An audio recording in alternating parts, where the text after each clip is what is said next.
Listen. Listen to everything. The key, let me go back to Ron Morey for a second. Ron Morey was really a disc jockey. He was a disc jockey in Regina, I believe, Winnipeg, Hamilton, and then Toronto.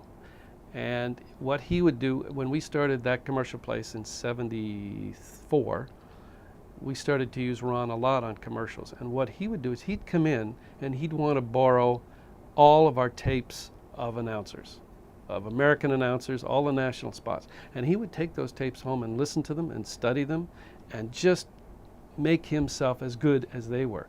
That's my suggestion to anybody that wants to be a great producer. Listen to the giants from the industry that a lot of people don't know, like Chuck Bloor, like Bob and Ray, even though they were more comedy. There's a guy named Alan Alch who was around that same time, Stan Freberg. Listen, find them. They're online somewhere with the Radio Advertising Bureau or somewhere you can find them. Just Google them.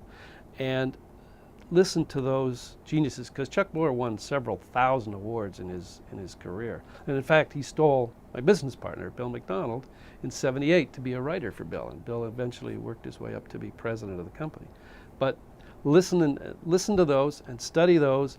Don't steal from them, but you'll hear ideas that you can adapt from that.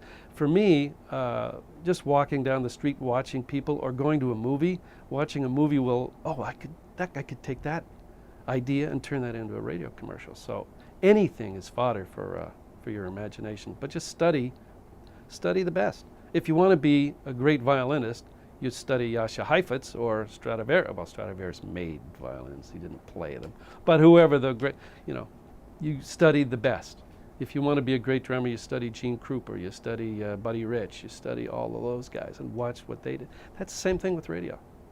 Learn from the best.